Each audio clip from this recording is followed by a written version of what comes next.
여러분, 혹시 이런 생각 해보신 적 있나요? 나는 왜 이렇게 남과 비교하게 될까? 내가 정말 괜찮은 사람일까? 혹은 누군가의 한마디에 하루 종일 마음이 무너져버린 경험. 오늘 영상의 시작은 바로 여기서부터입니다. 우리가 자존감에 집착하게 되는 진짜 이유, 그리고 그 이면에 숨겨진 심리적 메커니즘을 파헤쳐 보겠습니다. 현대사회에서 자존감이라는 단어는 너무나 익숙합니다. SNS만 켜도 자존감 높이는 법, 자존감이 인생을 바꾼다는 말이 넘쳐납니다.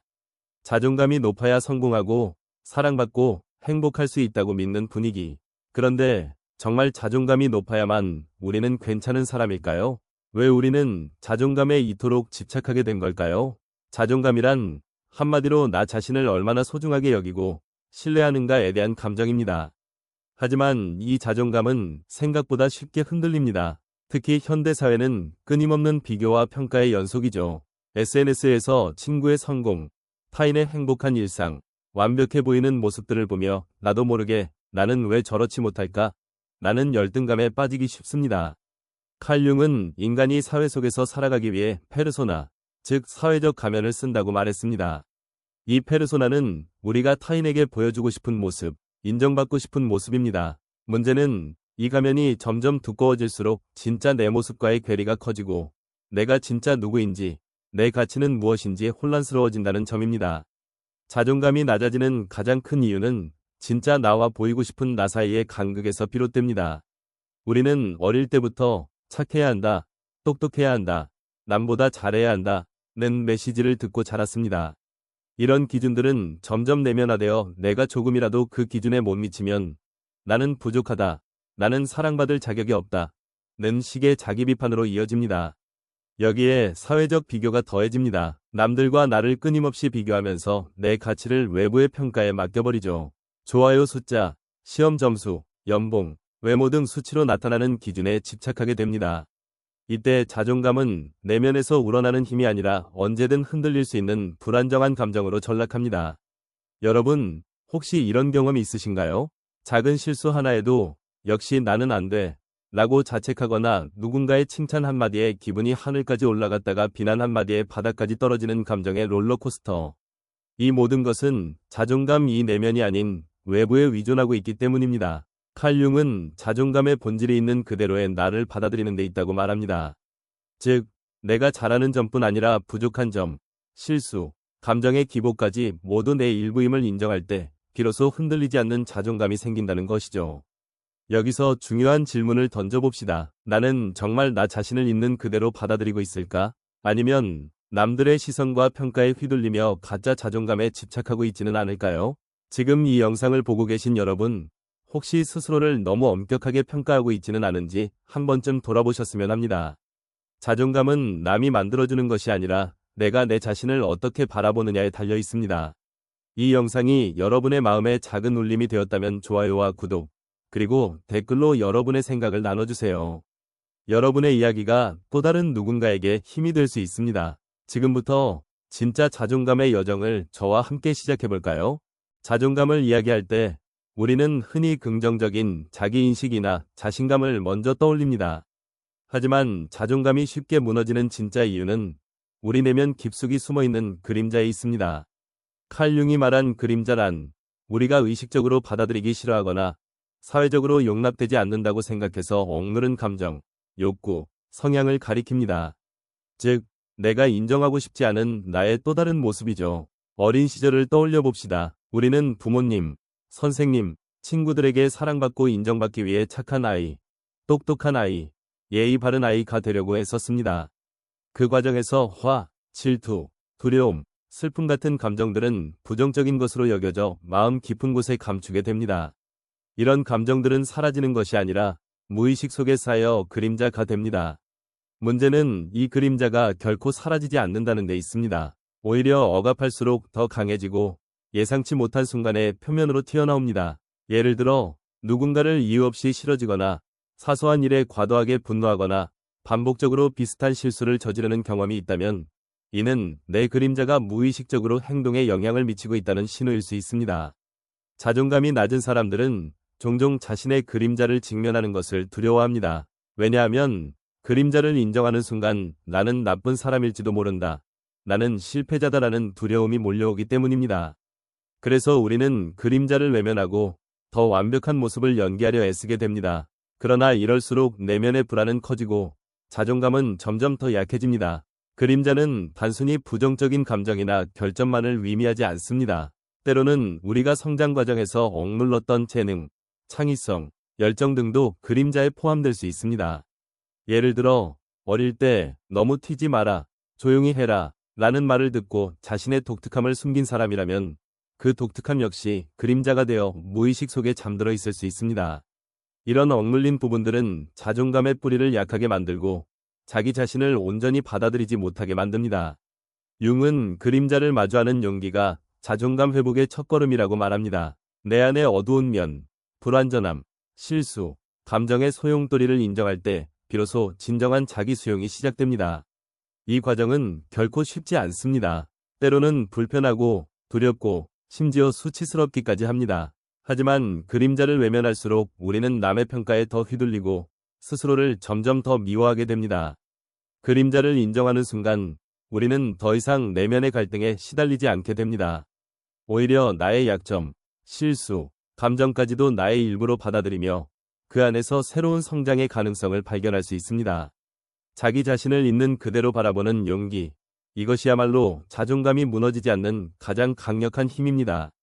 이제 우리는 자존감에 숨겨진 내면의 그림자를 이해하게 되었습니다.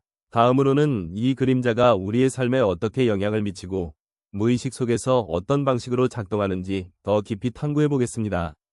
우리의 자존감이 쉽게 흔들리는 데는 눈에 보이지 않는 강력한 힘, 바로 무의식이 깊게 작용하고 있습니다. 무의식은 우리가 의식적으로 인식하지 못하는 생각, 감정, 기억, 그리고 삶의 패턴들을 담고 있는 거대한 저장고입니다. 칼 융은 인간의 정신을 빙산에 비유했습니다. 수면 위로 보이는 작은 부분이 의식이라면 수면 아래 거대한 부분이 바로 무의식입니다. 그리고 이 무의식이야말로 우리의 자존감에 결정적인 영향을 미칩니다. 무의식은 우리가 반복적으로 겪는 좌절, 실패, 인간관계의 갈등, 그리고 자존감의 흔들림에 깊이 관여합니다. 예를 들어, 나는 항상 중요한 순간에 실수한다. 나는 사랑받을 자격이 없다. 와 같은 부정적인 자기 신념들은 대부분 무의식의 뿌리를 두고 있습니다. 이 신념들은 어린 시절의 경험, 부모나 주변 어른들의 말, 그리고 사회적 기준에 의해 형성되어 오랜 시간 동안 우리 내면에 자리 잡게 됩니다. 이런 무의식적 신념은 우리의 행동과 감정에 영향을 미치며 때로는 의식적으로 아무리 긍정적으로 생각하려고 해도 쉽게 바뀌지 않습니다. 그래서 자존감을 높이기 위해 표면적으로 나는 괜찮은 사람이다라고 외쳐도 무의식 깊은 곳에서 아니야, 넌 부족해 라는 목소리가 끊임없이 속삭입니다. 이처럼 무의식의 힘은 우리가 스스로를 바라보는 방식, 즉 자존감의 근본을 좌우합니다.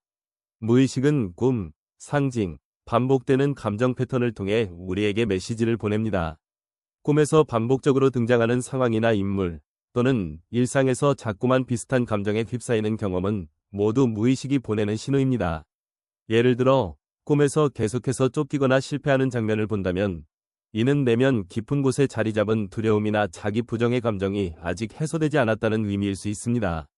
융은 무의식과의 대화를 통해 자존감을 회복할 수 있다고 말합니다. 먼저 자신의 감정에 솔직해지는 것부터 시작해야 합니다. 억누르거나 외면했던 감정, 반복적으로 떠오르는 불안, 두려움, 분노 등을 있는 그대로 바라보고 인정하는 것이 중요합니다. 그리고 꿈 일기를 써보거나 자신에게 자주 떠오르는 생각과 감정을 기록하는 것도 무의식의 신호를 이해하는 데 큰 도움이 됩니다. 또한 무의식에 자리 잡은 부정적인 신념을 바꾸기 위해서는 새로운 경험과 긍정적인 자기 대화가 필요합니다. 예를 들어, 나는 항상 실패한다 는 신념이 있다면 작은 성공을 경험하고 그 순간을 충분히 인정해주는 연습이 필요합니다. 이런 경험이 쌓이면 무의식의 신념도 서서히 변화하게 됩니다. 무의식은 단순히 우리를 괴롭히는 존재가 아닙니다. 오히려 무의식은 우리가 진짜 원하는 것, 진정한 자아를 찾는데 중요한 안내자 역할을 합니다. 무의식의 신호에 귀 기울이고 그 안에 담긴 메시지를 해석하는 과정에서 우리는 자존감의 뿌리를 점점 더 단단하게 만들 수 있습니다. 이처럼 무의식은 자존감에 보이지 않는 손처럼 작용합니다. 무의식을 이해하고 그 힘을 내 편으로 만드는 것이야말로 흔들리지 않는 자존감을 만드는 핵심 열쇠입니다. 이제 우리는 자기 내면의 깊은 곳까지 탐험하며 진정한 변화의 가능성을 발견할 수 있습니다. 자존감이 무너지는 근본적인 이유를 이해했다면 이제는 그 자존감을 회복하고 더욱 단단하게 만드는 방법에 대해 이야기해보려 합니다. 칼 융이 강조한 자기통합, 인디비주에이션은 바로 이 과정의 핵심입니다. 자기통합이란 내면의 다양한 모습, 빛과 그림자, 강점과 약점, 의식과 무의식을 있는 그대로 받아들이고 조화롭게 통합하는 것을 의미합니다. 이 여정은 결코 쉽지 않지만 진정한 자존감 회복을 위한 유일한 길이기도 합니다. 우리는 보통 자신의 좋은 면, 즉 사회적으로 인정받는 모습만을 사랑하려고 합니다. 하지만 진정한 자기통합은 내가 싫어하는 모습, 실수, 약점, 불안, 두려움까지도 내 일부임을 인정하는 것에서 시작됩니다.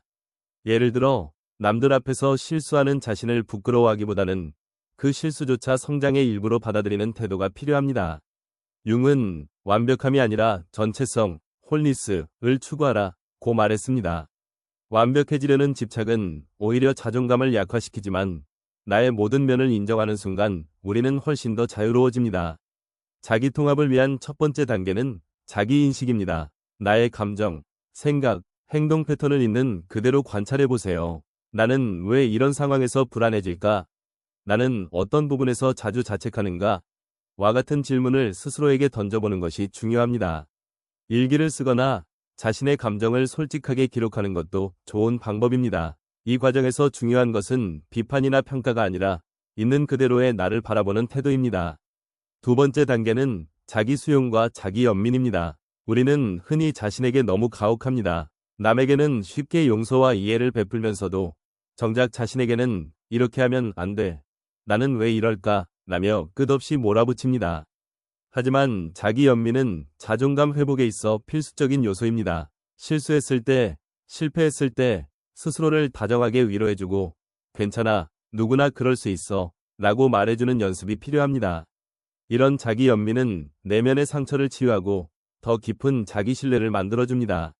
세 번째 단계는 새로운 경험과 도전을 통해 자기 한계를 넓히는 것입니다. 우리는 익숙한 패턴에 머무르려는 경향이 있지만 작은 변화와 도전을 통해 새로운 나를 발견할 수 있습니다. 새로운 취미를 시작하거나 평소에 두려워했던 일에 한 번쯤 도전해보세요. 이런 경험은 나는 할 수 없다 는 무의식적 신념을 깨고 자존감의 근육을 키우는 데 큰 도움이 됩니다. 융 심리학에서는 명상, 자기 성찰, 심리 상담 등 다양한 실천법을 제시합니다. 명상을 통해 내면의 소리에 귀 기울이고 심리 상담을 통해 억눌린 감정과 그림자를 안전하게 마주하는 것도 자기통합의 중요한 과정입니다. 때로는 전문가의 도움을 받는 것도 결코 부끄러운 일이 아닙니다. 마지막으로 자기통합의 여정은 끝이 없는 과정임을 기억하세요.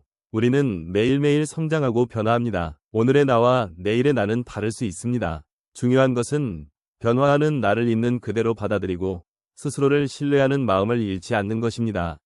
이 자기통합의 여정이야말로 흔들리지 않는 자존감과 진정한 내적 자유로 가는 길입니다. 지금까지 우리는 자존감이 왜 쉽게 무너지는지, 그 이면에 어떤 심리적 메커니즘이 숨어 있는지 깊이 있게 살펴봤습니다. 이제 마지막으로 흔들리지 않는 진정한 자존감이란 무엇인지, 그리고 우리 삶에서 어떻게 실천할 수 있는지 이야기해보려 합니다. 진정한 자존감은 외부의 평가나 조건에 따라 좌우되지 않습니다. 남들과의 비교, 사회적 기준, 타인의 시선에 휘둘릴 때 우리의 자존감은 언제든 무너질 수밖에 없습니다. 하지만 내면의 그림자와 무의식까지 직면하고 자기통합의 여정을 통해 나 자신을 있는 그대로 받아들이게 되면 우리는 더 이상 외부의 인정에 목마르지 않게 됩니다. 이것이 바로 내면의 자유입니다. 자존감은 완벽함이 아니라 전체성에서 비롯됩니다. 내 안의 빛과 그림자, 강점과 약점, 성공과 실패까지 모두 나의 일부임을 인정할 때 우리는 진정한 자기 수용에 도달할 수 있습니다. 실수와 약점을 숨기지 않고 실패를 두려워하지 않으며 있는 그대로의 나를 신뢰하는 것, 이것이야말로 흔들리지 않는 자존감의 본질입니다. 이 과정을 실천하기 위해서는 일상 속에서 몇 가지를 꾸준히 시도해 볼 수 있습니다. 첫째, 매일 자기 자신에게 따뜻한 말을 건네보세요. 거울 앞에서 괜찮아, 너는 충분히 소중해 라고 말하는 것만으로도 내면의 힘이 자라납니다. 둘째, 작은 실수나 실패를 경험했을 때 자신을 비난하기보다는 이 경험도 나의 일부야 라고 인정해보세요. 셋째, 새로운 도전이나 변화를 두려워하지 말고 한 걸음씩 시도해보세요. 작은 성공이 쌓이면 무의식 속의 부정적인 신념도 점점 약해집니다. 그리고 내면의 소리에 귀 기울이는 시간을 가지세요. 명상, 일기 쓰기, 산책 등 자신만의 방법으로 마음을 돌보는 것이 중요합니다.